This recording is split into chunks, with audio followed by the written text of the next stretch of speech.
Hey, everybody. I'm a postdoc at UC Santa Cruz, and yeah, I'm gonna continue the theme of binary star systems, but change change our framing a little bit and talk about main sequence binaries close to home that host exoplanets. So just to ground us before I start talking about the binary stars, we know from 30 years of observations that exoplanet systems are extremely diverse in terms of their masses, their radii, their atmospheric compositions, their core compositions, as Casey demonstrated very nicely in her talk. So one of the things we might ask is, when we have these large populations of planets where we can see this diversity, where does it originate?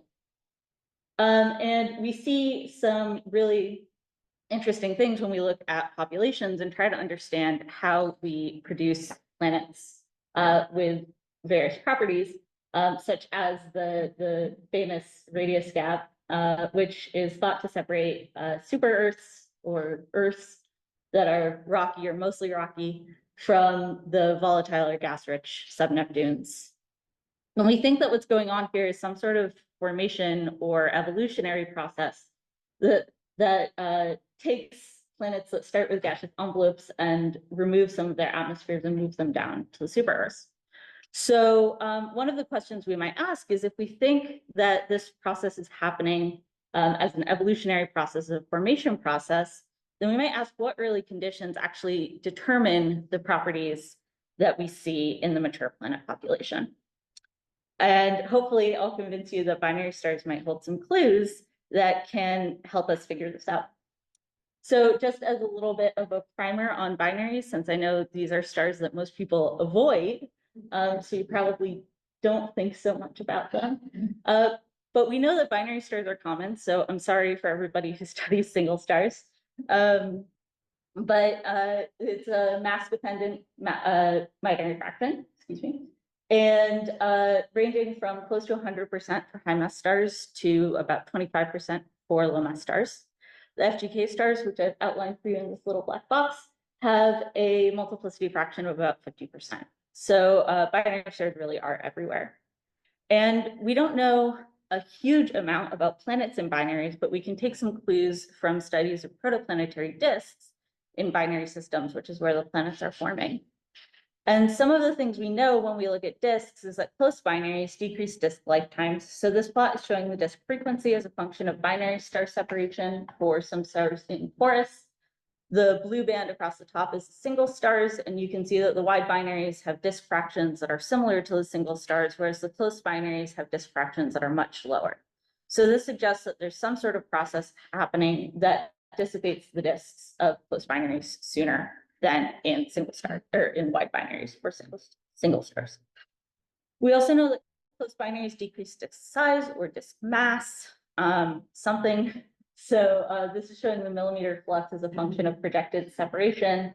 Again, for some binaries in torus, the black points on the right are the single stars, and then the color coding shows binaries at various separations. You can see that as the binary separation decreases, the millimeter flux also decreases pretty precipitously, suggesting that something's going on to decrease disk masses or disk sizes.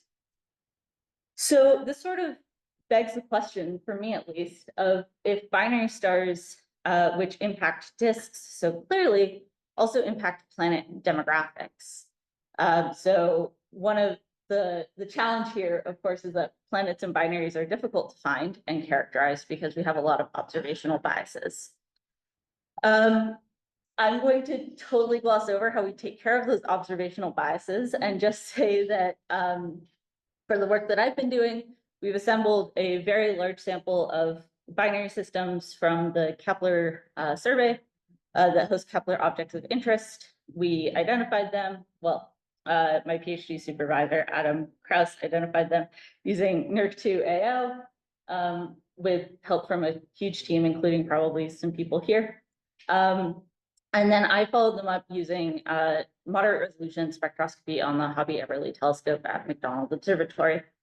So we took the binary candidates, we confirmed them, and then we took spectra of the known binary host stars, which we used to recharacterize the stars and characterize the planets. So we were particularly curious about the radius gap, the small planets that Kepler can observe. So to look at them, we assembled a sample of about 210 binary KOI host systems with relatively small separations and relatively low contrast or low contrast, so that we had significant contamination from a secondary star and potential impact from the secondary. The sample had about 280 planets with radii between 0.5 and 4 Earth radii and periods less than 100 days. So this is a regime where we expect Kepler observations to be relatively complete.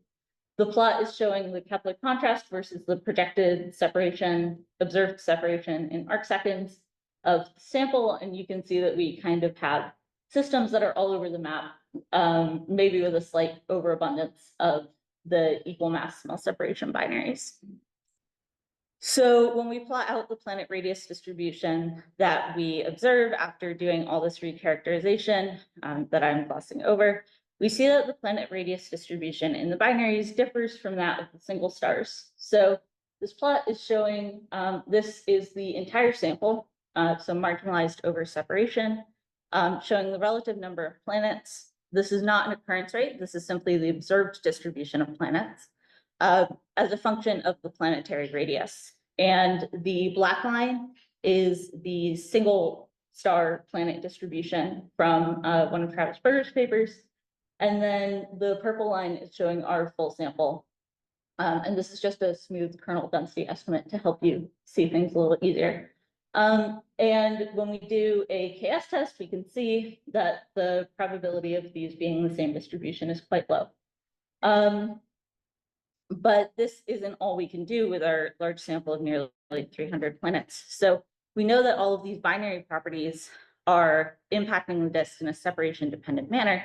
So it happens when we break this up into separation bins. So at large separations, so greater than 300 AU, what we find is that modulo some differences that we can't really say are statistically significant. The large separation binaries greater than 300 AU have a very similar distribution as the single stars.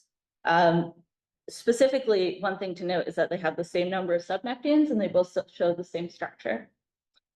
In contrast, when we plot the very close binaries, what we see is that there are a couple of features that hopefully stand out right away. So these distributions are not the same between the single stars and the binary stars. And specifically, the two features that we see is that there are far fewer subneptunes and that this distribution is unimodal. So this is obviously in contrast with the single star distribution where we see that really nice radius gap. So then this sort of begs the question of why this is happening. Before I talk about that, I want to mention that we did all of this work assuming that all of the planets were around the primary star. We have some observational sensitivity arguments about why that's a legitimate assumption, but even if you don't assume that and you give it and you estimate a 50-50 primary secondary host mixture, the mode of this distribution is still unimodal. And I wanted to give a little plug that a student I've been working with, who's now a grad student at UT Austin, has working on determining the planet host stars so that we can have some better answers here. So stay tuned for some of his work, hopefully soon. So we have this fairly robust result that we think is not an observational result. So what could be happening here physically? So one possibility, or we have a few ideas.